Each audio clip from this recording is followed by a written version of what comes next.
Welcome everyone to our third part of the three-part series with Ryan Vanshur, who's a co-founder of CourseKey. He's going to share a little bit more about his story of starting as an entrepreneur. And I'm not going to talk. I'll let Ryan talk. Take it away, Ryan. Cool. So looks like I recognize a lot of people here, and this is actually going to touch on some stuff we talked about in the last webinar. So the second one in the three-part series. And we had talked a little bit about philosophy. And so for those of you who haven't had a chance to see me yet or hear me talk, feel free to go to the actual YouTube channels and try to find those videos in case I reference something in here that you're wondering what I'm talking about. But in case we haven't met before, I'm the co-founder of CourseKey. I'm currently the VP of Client Success. And we're a student-started company from San Diego State that created a live online teaching and engagement platform. And we work with higher education colleges from 4 years, 2 years, vocational and trade schools, all kinds of schools all around the country. And we started back in 2014 out of the what's known today as the Zip Launchpad. And so today we're approaching becoming a $20 million company. We actually just brought on a few more employees, so we're about 30 employees now. And so part of this, kind of presentation is going to be focused on some general ideas about philosophy. And when we had said there was a quote last time that, the same winds blow on us all, but the way that you set your sail tends to determine the destination. It's not necessarily the wind that determines that unless you don't have a strong philosophy. And so your sail acts as the philosophy. This came from a guy I had mentioned. His name was Jim Rohn. And so at the start of this, if you see, I said this is adapted from him. One thing I like to let people know is, none of the things that I share are ideas that I came up with myself. I'm probably the biggest plagiarizer that you'll meet, in the sense that I'll take any information from anybody, and if it's useful, I'll keep it. Now I do put, my own experiences and things like that, but I always like to think back to what were the things that I came across that, 10 years ago, I just thought I was blown away when I saw it. And 10 years later, I still remember the message from that and apply it today. And so when I saw Jim Rohn deliver this sort of, seasonal approach to how you look at life, I thought this would be a great tool to kind of spin and turn it into an entrepreneurship version. For those of you guys who are maybe familiar with him, you might find a little bit of similarity in here, right? So one of his quotes is, he says, you cannot change the seasons, but you can change yourself. And so one of the things we're going to have as a theme here, and if you guys are taking notes, a few things to write down to think about while we're going through this is, first, you have to invest more into yourself than you do on your job, right? And your business will appreciate it. Your customers will appreciate it. Your bosses will appreciate it if you have a job right now and you're kind of, doing the business part-time. But you have to learn to invest a lot of time in yourself, particularly because as your value goes up, all the other things around you by association tend to do that as well, including the quality of your work and your leadership skills and everything else that goes along with it. So invest more in yourself than you do into your work. No one really gets paid for time. I had said this, last time, when you're in a startup, at the very end of our conversation in the last webinar, somebody had said, don't do it for equity, do it for who you get to become as a result of being involved in entrepreneurship. And so I had mentioned, we don't really get paid. Like at CourseKey, we never got paid for how many hours we put in. We actually didn't get paid until there was agreed upon value from the market. And then today our pay is a direct, is in direct relationship to the value we bring our company and the value our company brings the market. So if we bring more value as individuals and it's measurable and our company grows because of it, there's bonuses and things like that involved. And so what I'm learning now is that your personal income or your company revenue is always a byproduct of the way you set your sail or whatever philosophies or company culture that you have established. The fourth one to write down is you can't change the economy, right? But you can change your philosophy. You can adapt your business. You can learn from the market. And so right now, we're all going through COVID-19 and you probably heard some businesses are struggling. A lot of doors are closing. Some might not reopen. I think it's 30 million people unemployed right now. And so sometimes, there's things that you can't change. And, I was talking to Tanya about this and I had mentioned it in one of the Q&A sessions on our last webinar, but, our company's adapted in a specific way because of how we set our sail. right? And so what I wanted to do was kind of make sure that I drilled more into that for you guys, because this is just one more of those webinars where if you kind of get the mindset right, all the execution and stuff starts to become really easy. So again, success is something that we're attracting, at CourseKey by becoming an attractive business, right? And, Luke attracted angel investment because we created an attractive team and we had an attractive product to an attractive problem, right? And so all our focus was on how do we attract what we want, not spend our time beating down doors and trying to pursue something that we weren't ready for. And so if you as a co-founder, are maybe a little less of a type A by nature, maybe you do have to develop a more attractive attitude when you talk to people. Or maybe, I talk a lot about superpowers when I mentor, the teams that I work with. Like, I always ask them, what's your superpower? Like, you have to know what you're good at. You need to develop attractive superpowers. And then, expertise. As we get better at our business, we're now finding ways to benefit and create revenue around our expertise, not just our products. And so those are some of the things that I want to make sure that we're thinking about, when you're building your business. Be asking yourself, is this really an attractive, is my website attractive? Is my slide deck's attractive? Is the way that I present myself and does my product look attractive? Those are all things that you should be thinking, because that's what draws people into your company. Third one is you can't change the seasons, but you can change yourself. And right now, I don't know, based on who's on here, where you're at, but for 30 million people right now, this is winter season. And so we're going to start with winter season because that's usually the toughest. But it's the one that's always, again, it's predictable because we know winter always comes, right? And if you guys followed, maybe my first webinar about, rock bottom entrepreneurship was the second one, and the first one I shared a little bit about my story and what I might have considered my winters, that I had to go through. But sure enough, just like I want to kind of show you guys today, they're predictable, so you can prepare for them. And the better you prepare, the easier it is to go through them. And you always know they're coming, right? So it's not like you should ever be caught off guard by a winter. So we're going to start there. And again, maybe it's summer for some of you guys. Like we feel at our company, we feel right now like it's fall, like we're harvesting.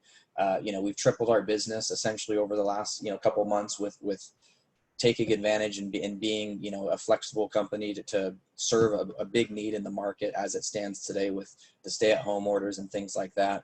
And so, it can feel different from a company that's closed down. And so one thing to know is we all experience seasons, but sometimes we experience them at different times.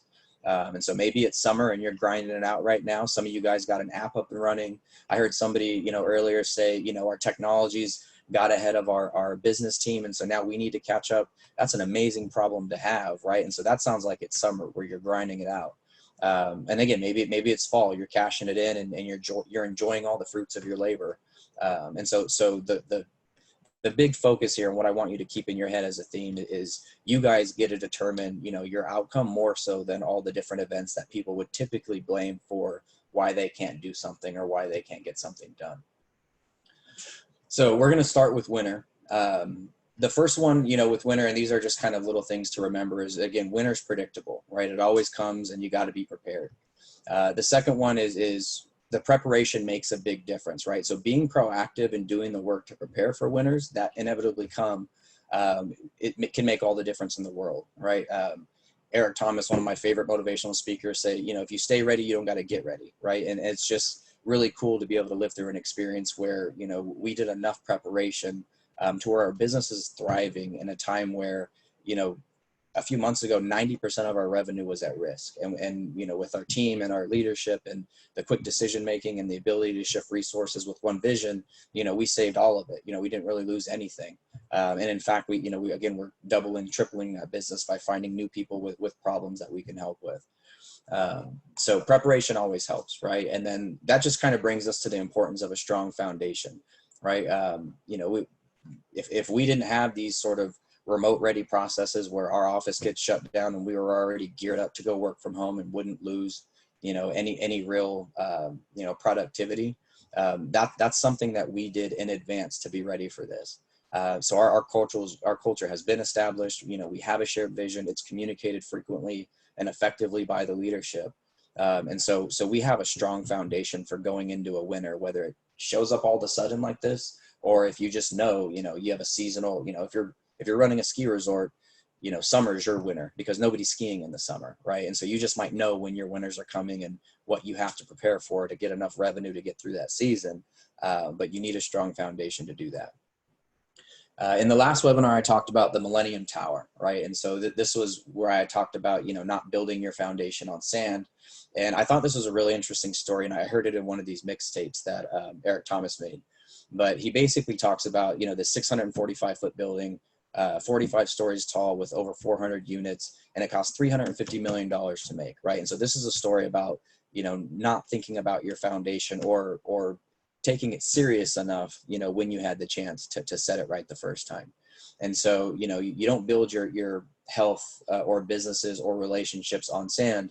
You need to dig pretty deep and make sure that, you know, you can withstand, you know, whatever the forces of nature where your building's at, you know, in your environment are going to be. So this building is real tall. It's super slender. It's nice looking. You know, these are like $1 million condos. It's amazing. It was a great looking building, right? Now the problem was that the design for the foundation for the main tower only went down about 60 to 90 feet. And it was in this, you know, like this rough tilt, you know, and it essentially was just a dense sand. And what they found was it was going to cost them, according to this plan, $100 million to fix that problem.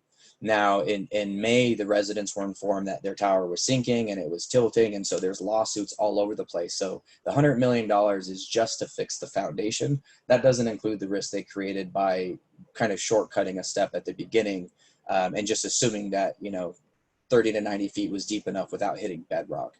So the developers blamed the sinking problem on a different company that was building like a building down the street.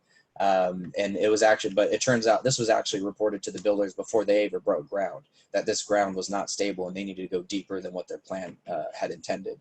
So by not committing to a sound foundation, you know, anchored in bedrock, it cost them $100 million, you know, on top of the $350 they already spent, in addition to whatever lawsuits might come out of this, right? So this was what I was talking about when I said, you know, you can build a really nice looking shiny business, but if the wind comes and blows and everything that you built relied on one specific thing and you weren't prepared, you know, you're basically looking like the tower here. So the fourth and fifth ones here, everyone goes through winter, right? I said that before, so we might go through it at different times, but everybody goes through it. You know, globally there was great depressions and world wars, and you know, maybe right now even the coronavirus. Nationally, civil wars, you know, 9/11, things like that. But the good thing to know is that winters don't last forever, right? So the secret is staying power and the ability to, you know, hang in there, so to speak, when things are super difficult. And so the more you grow through, you know, those types of situations, the easier they get to handle. So like there's, you know, if you've known that, you know, I had kids young and I was in the military, you know, and I had a felony and I got cancer and I, you know, went to school and started a business and I went through all that. There's not a lot of things that'll pop up in my life where like I'm throwing in the towel because I've been through so much. It's just easier to go through winters, right? Like, you know, a lot of people might not know this. I'm going through a divorce right now, right? And it's not an easy thing to go through, but when you've almost died and, you know, when you've lost good friends and when you've had to go through hard things before, you know, this might break some people, right? And I feel like maybe I'm a little bit better off or more prepared in case something else happens, right? God forbid we lose loved ones or anything like that. You just handle it differently once you've been grinded down to a solid foundation. So let's talk about spring. Spring is pretty straightforward. Spring is like the opportunity, right? Now it's not a guaranteed opportunity. It's just the chance to potentially have a harvest. So spring's not obligated to produce anything for you like fall is, but it does give you that opportunity to make that happen, right? And so some of you guys, that might be the form of your market research. Right now you're learning in spring, trying to create opportunities and understand, you know, your customers, talking with them, you know, learning from mentors and attending things like this, leveling you up on new skills or getting, you know, some of you guys I heard are doing project management certificates, you know, anything like that. That's your spring where now you're creating the opportunity for you to have a harvest, right? And so the second part of that is sometimes this will feel like it goes pretty quick. So you also have to take advantage of spring, right? Spring can be a short season depending on where you live, right? And not everybody has the same length of spring. You know, I hear they don't have great springs over in Alaska. So one thing is to know that it can be pretty short, and if a window of opportunity appears, my favorite quote is don't pull down the shade, right? If a window shows up with opportunity, don't pull down the shade. You know, they're limited, they come around once in a while, and you know, and seasonally, spring only comes around once a year. So you've got to make sure that you take advantage of it because it'll go by faster than you know. For example, I tell you guys about the student card all the time. Eventually you're not going to be a student. So you have this spring right now where you get to, basically, create all these opportunities as a student that you get to leverage when you graduate that you will not be able to create in the same form or fashion when you're done. So that's the type of what I'm talking about with the window. So that's taking advantage of the window is the next bullet, right? If you guys know that there's opportunities out there for you to increase, like Luke says, your network is your net worth, right? And if you know that that opportunity is out there, then all you got to do is send a few emails or take a couple people out for coffee and you can get, 10 years of experience in a 1 hour conversation, one-on-one with somebody. Like, why wouldn't you do that? So you've got to take advantage of the windows whenever your opportunities come. And then these can be hard to recognize sometimes, right? And so again, I said some places don't truly experience all the seasons and they can seem blurred together and sometimes difficult to recognize. But you've got to be able to be expecting some sort of transition and don't get caught not looking for it, right? Because spring can go by before you know it and you've missed that window of opportunity. Next is summer. So summer is the working season, right? This is where I said you're grinding it out during the summer. This is where you need to be basically doing like two things. As soon as if some of you guys right now are reaching out and sending some of your first emails to do some in-person surveys, they might not be available, right? And so you need to know that you're just planting those seeds that you need to kind of water a little bit so that when everybody is back, on campus or back and available to talk to you, you've already created the relationships and nurtured them to a point where you can go get a harvest in the return of a really solid interview, somebody that will sit down and give you time. So the two things you should be doing are, nourishing your seeds, making sure that you're not losing track of your opportunities, not letting them die and wither. Like if you meet somebody that gives you a business card and says, oh, I have X, Y, and Z, skill set, and I'd love to just talk with you for free, and you don't call that person, you've missed the opportunity, right? So you need to be nurturing those kind of things. And then obviously protecting, right? So the other thing about summer is, that's when like the bugs come out and the weeds come out, and there's certain things that'll come try to mess with your opportunities.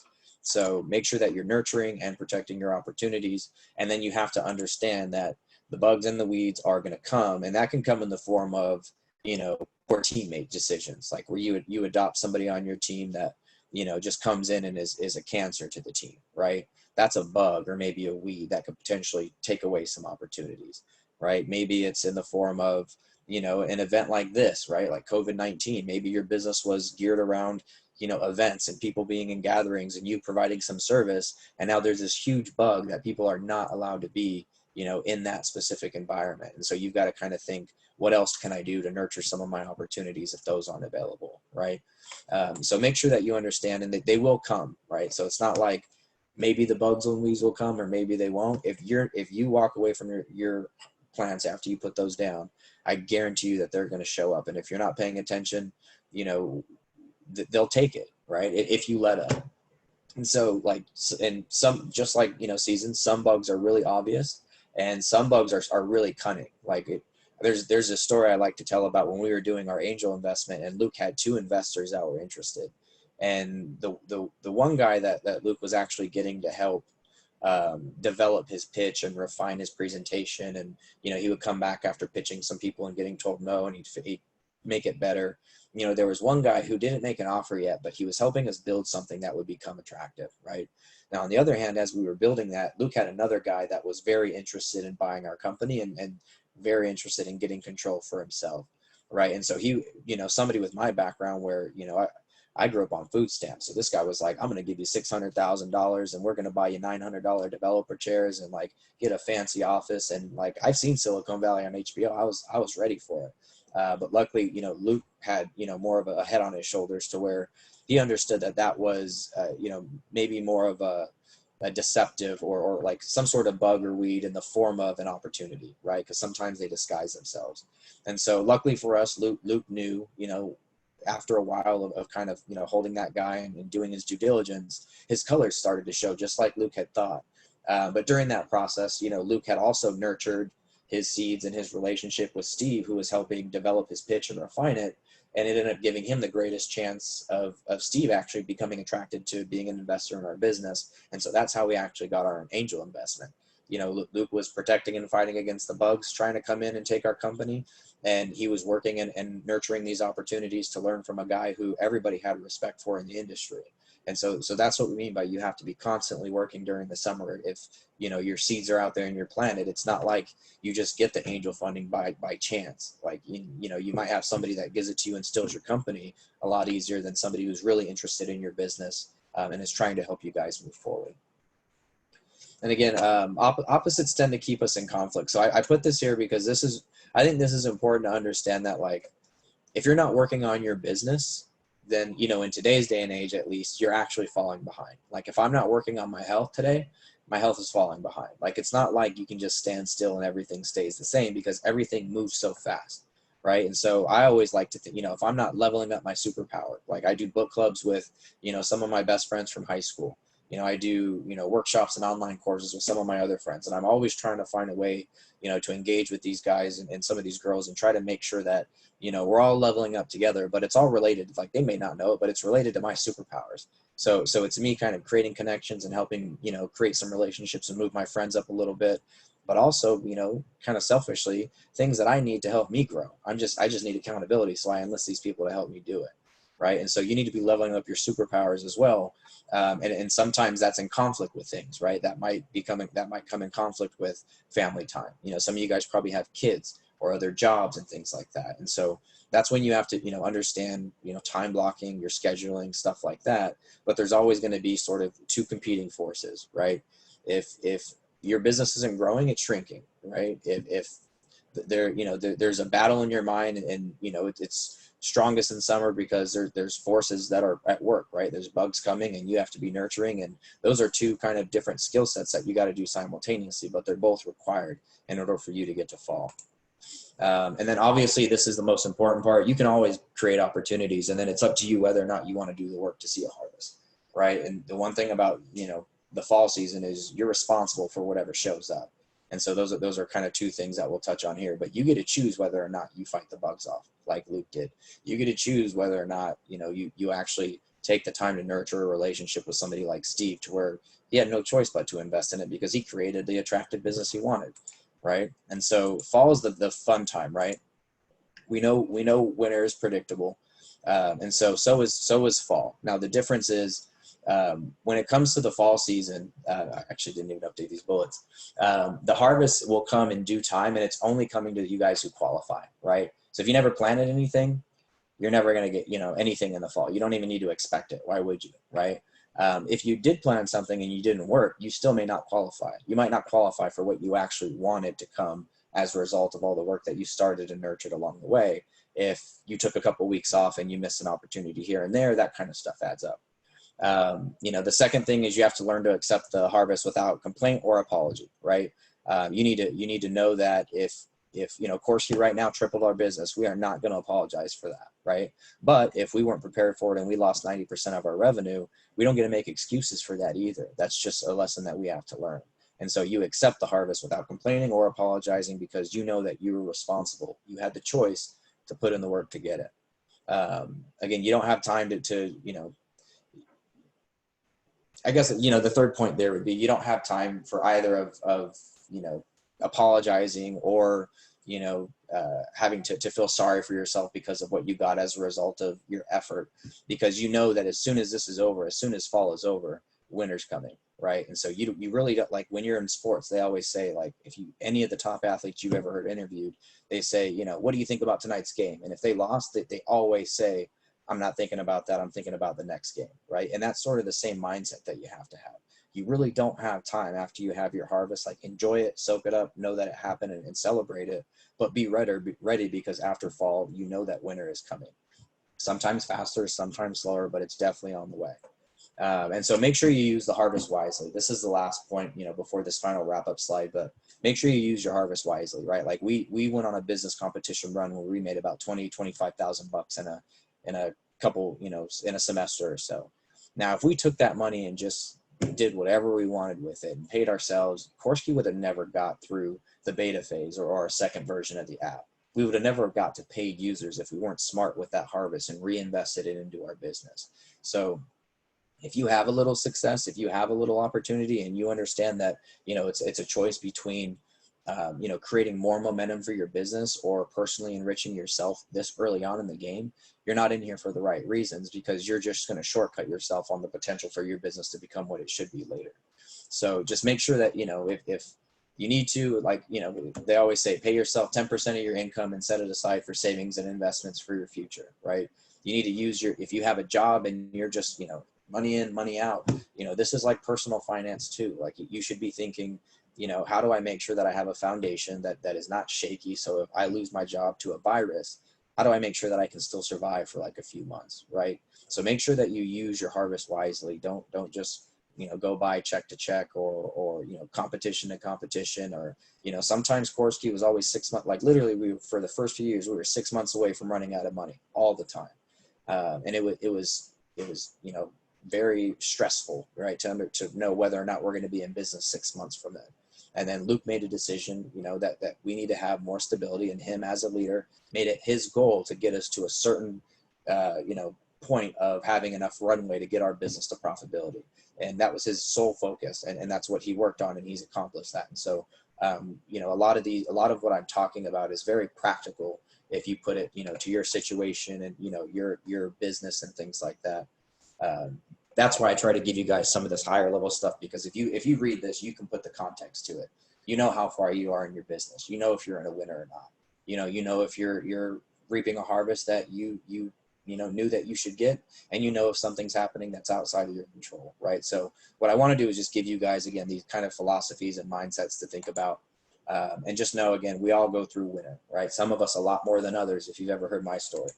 And just remember, as I can, attest, winters don't last forever. The only way they do is if you die. And you can go through a lot of stuff depending on how, hardened you get to obstacles.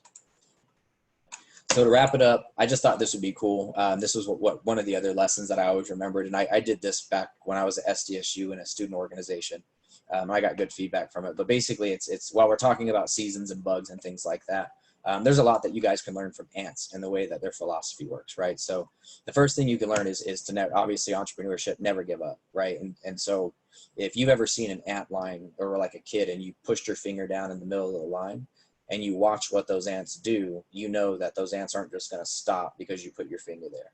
And if you put, a brick down, they're not going to stop for the brick. If you separated them by water, dug a little moat, they were going to, chain together, and they were still going to go, but they were not going to quit. They're just not wired that way. Entrepreneurs need to be the same thing, right? And then if you think about, well, how long, are they wired that way to never quit? I mean, for me, if you've been paying attention, it's, until you die. So, right, it's either until they find what they were looking for going in that line, or until you smash them, or, if you're the guy from Bug's Life, you hit them with the magnifying glass or whatever. But that's how long you have to be willing to do whatever it takes and not quit, because you never know how long it's going to take for your business to be successful, right? And so ants never quit looking for ways to get to where they know that they're supposed to be, and that's a mindset or a mentality that you have to have early on. They think winter all summer, right? And so they're looking ahead and preparing, right? They don't think summer's going to last forever, right? You can't do summer all summer. So they're working in the summer because they know winter's coming, right? So they don't forget the winter. They're always thinking about what, that there's going to be something coming up that they got to be prepared for. And, they don't get faked out by, bright summer days where we all go to the beach and forget to work on our business. They still know, even on the nice sunny days, that winter is going to be coming, right? That's why you see ants gathering food in the middle of the summer, because, if for whatever reason, they find a rock and the sky's blue and you get a nice little payday, or you have some progress in your business, but you're not paying attention to what's coming, you can find yourself in a pretty rough spot. They also stay positive and persevere, right? And so that just means that they're thinking summer all winter, right? So they know that it's not going to last that long. They know that the summer's going to come and it's going to get warm again. And as soon as it rains and the rain goes away, how soon do the ants come out? Like immediately after. Like they don't wait for it to get, sunny.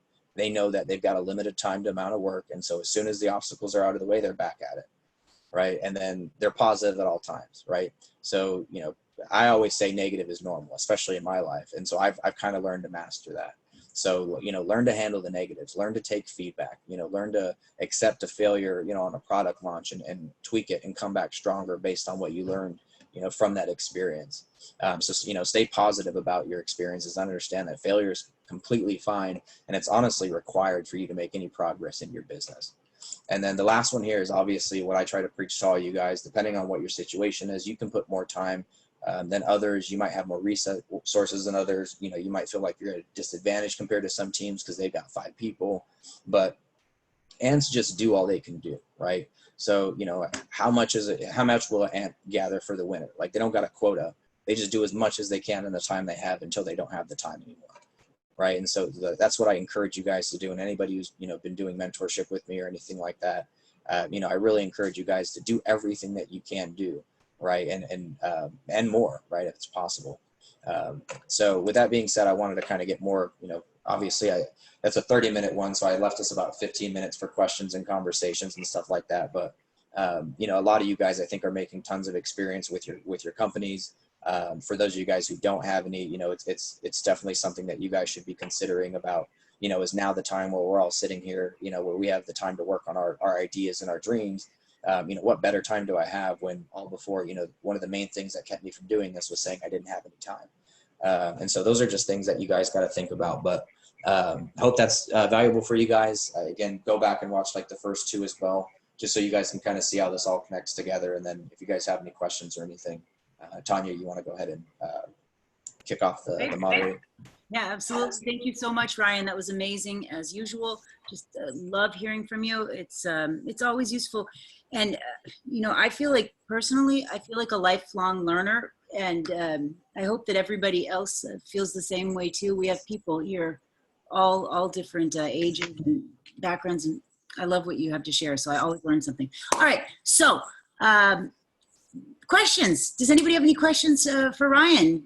You can put them in the chat if you'd like, or make sure to unmute yourself so that we can actually hear you if you want to say things. I see a lot of thank yous from the audience. Thank you for the relatable analogy and importance of discipline and planning ahead. Can you speak a bit to how creativity, how adaptability, and or diversity and culture can play a role in success? And that's from Paula. Do you need me to read this again? Yeah, I mean, I kind of touched on that last webinar as well, but and I was talking to Tanya about this right before we started. To see a problem and where a lot of people see like it's over, right? And to have you can tell whether your culture is creative on how you look at problems, right? We have gone through a process with our team where, Fadi, our CTO, he always asks every time we get into like a big discussion and we kind of get down the wrong track, Fadi always comes back to, what is the problem we're trying to solve? And whenever we have, discussions about the actual problem, we're able to be a lot more creative, right? Because now we're all looking at things from different perspectives, but in the same general direction. So, one, creativity requires a little bit of focus. Some people think creatives are just, savants that close their eyes and they throw things out and it's just amazing, right? We're not all Kanye West or whatever. So sometimes you have to have a little more structure for things, for creativity to flow or for creativity to be useful. So an example of this was, we were a pure brick and mortar in the classroom, at the hospital, but at a physical location, technology 2 months ago, like literally 2 months ago, that's what our website was branded as. And then when we saw this scenario pop up where nobody can go to school anymore and it was all moving to online, that's why I said 90% of our business was at risk. It was a real problem, right? Because we're 5 years in, we've got a little bit of money in the bank, but not enough to lose all our business. Like that's like starting from scratch. So there's 2 responses to that, right? There's fight and flight, right? So we can be like, well, sorry guys, we got to fire everybody in the company, go down to 4 founders, and then we'll build this from the bottom up again once this all blows over, right? That's one thing, just bomb your company and survive if you can, right? Unless you have, creativity in your DNA and problem solving is a part of your culture. And immediately, with Luke and Fadi and the executive, and we brought, here's the other thing is it's not on us as, the founders anymore to solve our problems. We've grown an attractive business to where we've got some of like the top industry executives from, we have guys from PayPal and, you know, Blackboard and people with just tons of experience who are now working in our company, you know, helping us build just this world-class experience. And so when we have these problems, we have world-class solutions now too, because we have the type of mind power that can solve it. They've seen it before, they've done it before. It's not just on us. And so as you grow your business, also be thinking about who are you adding to the team and how do they contribute in a crisis, right? Adaptability is obviously very important, right? If we weren't able to pivot within 2 weeks, being a brick and mortar location-based attendance to a live online teaching tool, like I would, you know, have you guys check in here on Zoom, basically using our technology. If we didn't make that pivot and be able to adapt, literally 30 employees and, you know, hundreds of thousands of dollars invested in a specific roadmap over, you know, that was planned out for a year, and within weeks we have to change the whole direction of the company. Adaptability that's the only component you're really looking for to be able to execute that scenario. And then obviously the diversity in the team and culture, that's been one of our secret ingredients since day one. Like I wish, and I'll try my best to get some of my guys, you know, that are involved in CourseKey to tell their stories. Like Fadi's actually agreed to do one for us. I think he's talking to Tanya right now. But our CTO, I mean, he's an Iraq refugee who came here in high school and didn't know English and didn't know anything about computers, right? And his story is just amazing because, you know, his diversity and his struggle and where he came from, you know, fleeing literally war, like, you know, where he was at, it was right in the middle of us going into Iraq. And so he was fleeing that, and he went through some things, you know, some of us on this call will never, ever understand, but that made him who he was. And that diversity led to somebody like him, you know, having that mentality where, you know, it doesn't matter what it is. I'm going to go out and learn it. And I'm going to do whatever it takes for this company to keep the technology growing. Right. And so all of those, you know, creativity, adaptability, diversity, that all contributes to culture. And those are things that are really critical for, you know, you never know what can happen. Right. You know, there was a Warren Buffett talk over the weekend, and he just kept emphasizing that, you know, you just never know day to day what's going to happen. You can wake up one day and the stock market's like this, and the next day, you know, it's Black Monday and everybody's lost everything they ever had in one day, right? And so you guys need to be thinking a little bit more proactive as you guys are developing your business strategies. Absolutely, absolutely. So thank you. I see a couple more questions. A lot of people are excited to have you come back. Great question. So I did see a question here. If you can just elaborate a little bit more about how you made that sort of about face and really transition from the brick and mortar model to the virtual, completely online. Yeah, and again, I'm more speaking for Luke, right? So and I want everybody to understand too that I'm more of a component of our company. I am not like the guy with the big visions and strategies. I'm an executor. Like, you know, if Luke tells me there's a wall, we got to run through it, that's exactly what I do. But we have an executive team that, you know, that consists of, you know, Fadi, Luke, and a few other people.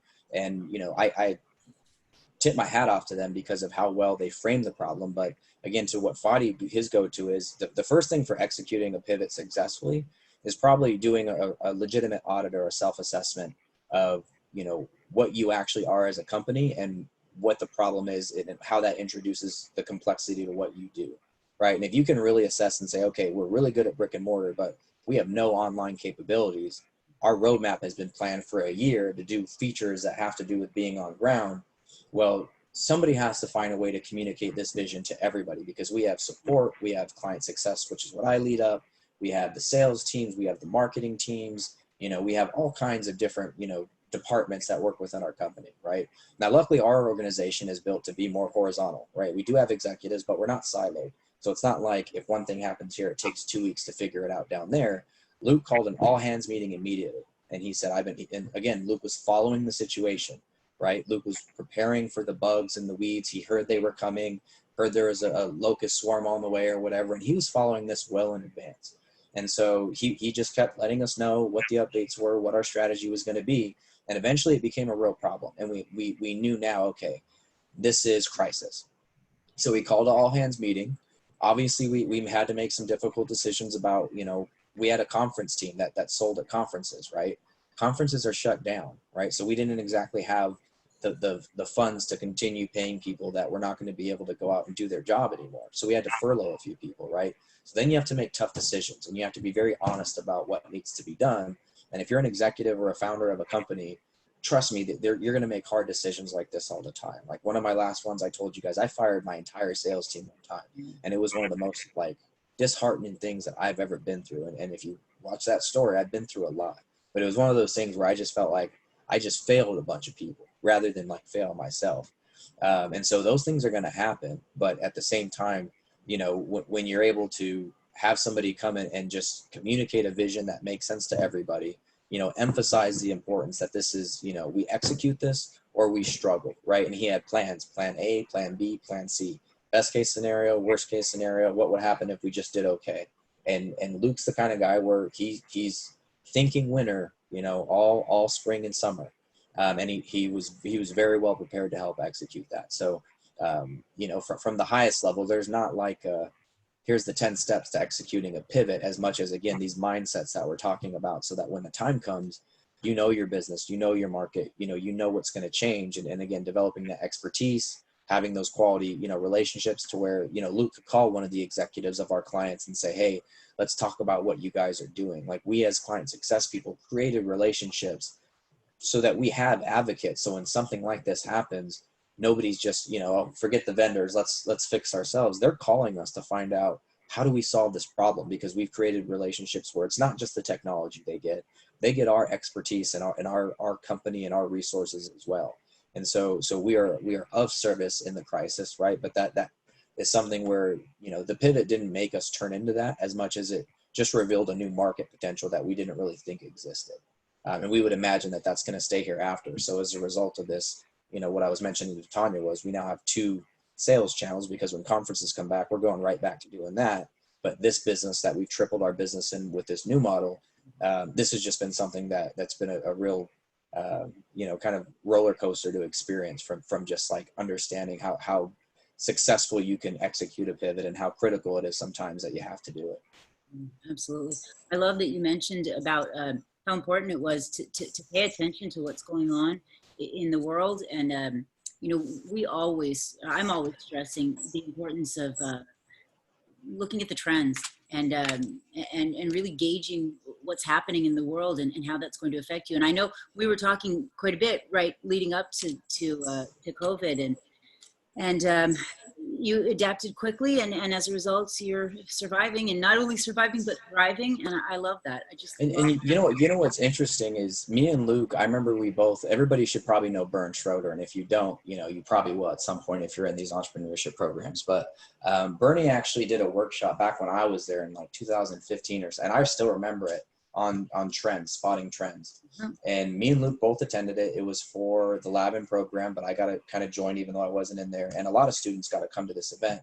And Bernie just talked about, you know, the boomers retiring, and how, you know, people were looking, they're all getting pets because their kids are leaving, and, you know, how you know, pet care and pet treats and, you know, daycares are going to be the new trend, and how, you know, like wearable, monitorable technology, because people don't want to go to homes. They want to be able to be monitored. And he was just talking about all these, like, thinking into the future.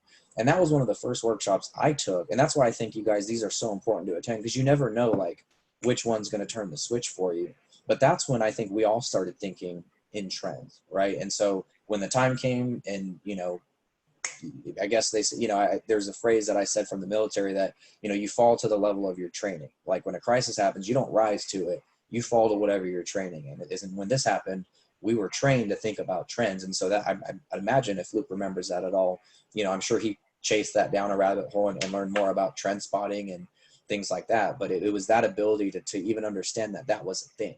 Like, I didn't even think about trends. Like, where is the world going? Like, that wasn't a thought that ever crossed my head until I took Burn's workshop, and now it never leaves. Like, that's all we think about. So it's just kind of interesting the way that those random learning opportunities can create these nuggets that you'll find, you know, years later provide a lot of value. Yeah, you never know what's going to stick. You never know what's going to be the one thing that just really hits you. And it's funny that you say that with Burn's trend spotting workshop. One of the things that I just recently shared with this group in their channel was an article that he wrote on trend spotting, and I just thought it was such a well written and thought provoking piece. So that's in there. Looking forward. It's in the Slack channel. Yeah, absolutely. All right. Do we have any other questions from the audience, from the entrepreneurs? Anything else that's a burning desire, something that you need to know? Hi, Professor. It's Tony. Hi, Tony. Hi. I was just wondering, you touched on the idea of creatives kind of having a broad spectrum of focus, and I was wondering if there was anything along your journey into business that helped kind of narrow your focus in the sense of just kind of finding your niche, or just like, did you try a whole bunch of different avenues before you found something that you could dedicate your time to? Because I have a hard time focusing. I get shiny object syndrome and just want to try a little bit of everything. And it's really hard for me to focus on one project. Yeah, so I tend to get actually early on I was the same way. Like I wanted to, because there was no product for me to sell and I'm a sales guy. So I was just looking for things to do because I wanted to contribute. But it was never anything that like was attached to a specific outcome, right? And so one of the things that I try to advocate for and that we do at our company, one of our executives, Natasha, came in and we used to do KPIs, key performance indicators. And then she talked about this book called Measure What Matters. And it talks about OKRs, the one key result. And then within that one key result, there's other, kind of key objectives that you have that will contribute to it. And so ever since she's come in and kind of helped me think about, what is the broader goal? What is, if you want to call it like a true north for the entire team to be working towards. And then within that, it allows me to have the flexibility to think about what can I best contribute as somebody who's a little more spontaneous and, likes to do things and sort of evolve versus plan it all out and then do it all in one go. And so as long as you're working on the KRs that matter, that Luke always tells that, when this whole pivot thing happened, Luke said, if you're not contributing towards rebranding us to live online or thinking about ways to get ourselves, into a live online use case, you're not working on the right things. And that immediately let us know our OKRs that we have and the KRs that were set before this happened are off. So we had to restructure the KRs and as a team, think about what are we all going to contribute to this new, vision. And it gives you guys, again, the consistency of working on the same thing, but as individuals, the flexibility to say, here are the 4 or 5 things I think I can contribute, and here's how I'm going to measure success or failure. And then again, Natasha, who works with our team and make sure that we're all, kind of working to that big vision, she'll review those. It's not like we just got to throw it in a sheet and that's what it is. She'll challenge us and the team will challenge us and we review it to make sure we're all in alignment, that everybody's working to the same goal. And as soon as you know what the goal is, and as soon as you've told them what you're going to accomplish, then you can jump back and forth between all those as long as you get them done on time, or you can just go siloed and go straight down the pipe and knock one out and then just domino them down. But that format does give you flexibility if you're one of the person that likes to do a little here and then make a little progress there, which is sort of, kind of my experience. Cool. Thanks, Tony. Thank you. So it looks like we're pretty much out of time, unless anybody has any just quick final questions, or Ryan, if you have any final thoughts that you'd like to. No, I'd just be curious, if you guys want to put in the chat, do you guys, and again, there's, I like to try to talk from experience, right? Because it's easy for me to remember it, to be honest with you. I don't have to memorize anything. But two, sometimes, there's a benefit to having more technical workshops to maybe more like, quantitative versus qualitative. And so you guys, those of you guys maybe who have seen all 3 of them, or if you haven't and you want to go back and watch them, feel free to give me some feedback, just let me know what you guys think, or if there's anything you think I can improve on. I'm always, trying to find more ways to create value. And if you guys have certain questions that, maybe I can answer it in one of these types of webinars, or I touched it, but I didn't really, drill down on it and you thought it would be valuable. Just give me the feedback. I'd love to hear what you guys think. And again, this is, this is agile, right? I'm going to learn from you guys. And the more you guys give me in terms of market feedback, the more I can kind of design things that will really bring value to anybody who joins our session. So thank you guys for attending. I know Monday and Wednesdays at 6 aren't too bad, but at the same time, you guys can be doing anything else, right? And Netflix and these guys are just releasing stuff by the day. So the fact that you guys are here does say something about everybody on this call. Yeah, absolutely. Those who show up win. And I will send out, actually, now that you mentioned it, I will be sending out a survey to everybody who came today, so that maybe you can share a little bit more feedback with Ryan, and just in general, I love to get more feedback from all of you. It's always valuable for all of us. So thank you all for coming. Thank you, Ryan, for everything that you've done for us this semester. And we just love hearing from you. And I will see everybody again very soon. And have a wonderful evening. And stay healthy, stay safe, and good luck with finals. Awesome. Yeah, guys, good luck and congratulations to Ryan. anybody who's graduating. Yes, congratulations. Yeah. See you tomorrow, Ryan. All right, we'll see you, Melvin. Take care, man.